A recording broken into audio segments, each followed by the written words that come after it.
Ancha jo'shqin, xavfli vaziyatlar va gollarga boy o'tgan o'yin Nigeriya jamoasining g'alabasi bilan yakunlanadi. O'sha uchrashuvni gapirganda yana bir jihat ham esga keladi. Muxlislar tili bilan aytganda, kartoshka ekiladigan dalani eslatuvchi g'adir-budur, olachipor futbol maydoni hozir biroz xunuk va g'ayritabiiy ko'rinadi. Ha, o'shanda futbol shunaqa maydonda o'ynalgan.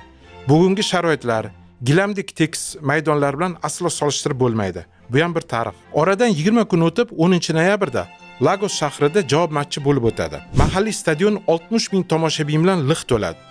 Uchrashuvni O'zbekiston televideniyasi olib ko'rsatgan.